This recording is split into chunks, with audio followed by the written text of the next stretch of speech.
Yeah, we're gonna change the ECU to the new ECU that I got from online. I'm gonna give Oscar's ECU back, but we're gonna try starting it right now. We fixed the two fittings that were leaking. Well, they literally had to turn like 1/8 of a turn or 1/16 of a turn. So hopefully now they're good, and then we're gonna start it up, warm it up, and rev it a little bit just to hear it, you know, hit some boost or something. But stay tuned, we're going to do it right now.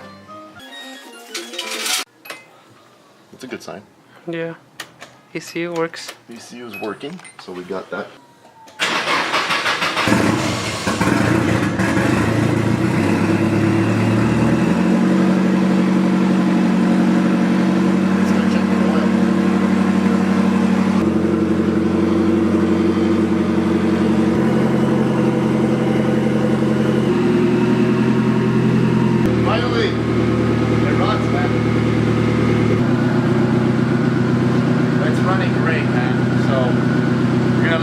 And then we're gonna little rev here and there to hear some turbo, some spoon, some of that spoon. We're here with Alex Fidalgo, JP Style 240 on Instagram. Follow him, message him with any request you feel like. He will answer all your questions concerning your 240 because he is a Jedi master. Now today he is gonna bleed his coolant on his SR20 that he just started. He's been waiting patiently for 8 months building this car from the ground up. There's not a single bolt on this car that hasn't been torqued by my hand. Tightened to spec or tightened by feel, to the proper feel. Proper feel. Nice, nice, nice. Yeah, Alex is also going to do the timing on his SR because he wants to double, triple check. Well, it's never been checked, so you should always set your timing, set the base timing at least. Set the base timing, huh? Yes, sir. Copy that. So you need a timing gun. I don't know where these things go. Looks like that goes on the battery or some shit, and that goes on one of your spark plugs. No. It goes on the loop wire back here. On your loop wire? Yeah. Well, I'll see it. You install it right now. He's just like always texting his girlfriends. So what was it? Timing on the S14 SR is 15 degrees top dead center. It's the second tick on the crank pulley. Second to last tick. And idle should be about 8,500 RPMs, ideally. But let me go ahead and crack those little bad boys loose. Can you tell us why you went with an SR instead of a 1JZ or a 2JZ? Why I decided to swap an SR instead of the typical JZ swap or V8 swap? Well, because the SR20DET is the engine that came in the S chassis. So basically, traditionally, this motor is basically balanced and paired with this chassis. Plus, it's a very, very fun engine to drive. It definitely can do quite a bit of power in its stock form. And honestly, the balance of the car, in my opinion, feels so much more traditional, so much more better with an inline 4 aluminum block sitting right over the front struts versus a iron block inline 6 like a JZ or an RB. And honestly, it's just keeping true to the roots. That's the car. That's the motor that came with this car. And I respect Nissan's choice with deciding to go with this motor here. If you want a JZ, get yourself a Cressida, get yourself a Chaser. If you want an actual RB, get yourself a Skyline.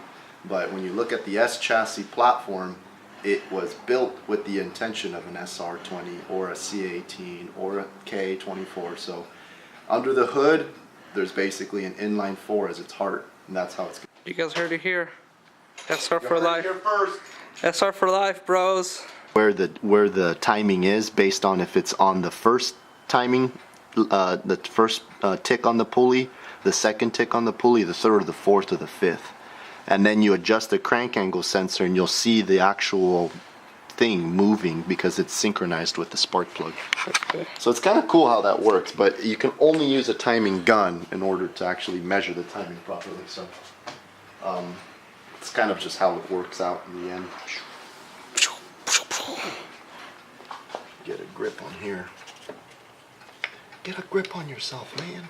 Yeah, typically if you have a crank angle sensor, like this is running on distributorless system. Yeah. So you have to have a loop if it's distributorless.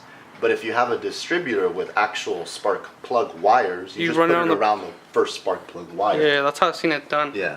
I've never seen it with like Well, this is because coils. the crank angles. Yeah, it has coil packs exactly, and you have a crank angle sensor. So. yeah. But once you get this guy clasped around here like that, we're good. Let him hang out there. So now he's got control. So we got him there. And then the last but not least, we gotta hook up the power. Is just a simple power thingy.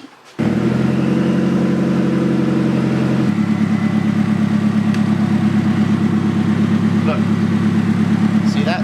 Yeah.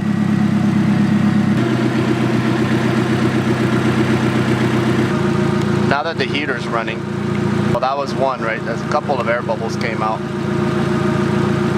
So when you bleed your coolant system, you have to run your heater, right?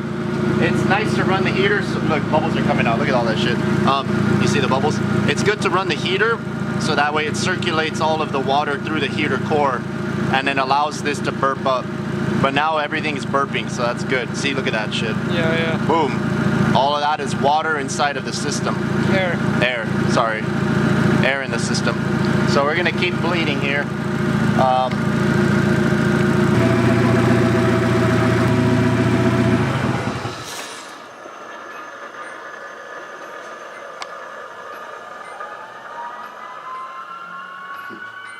Oh yeah, so please guys, make sure you like this video, subscribe to our channel, share our content, and make sure that you comment below with something cool. Then we'll like hit you up and we'll be buddies and shit.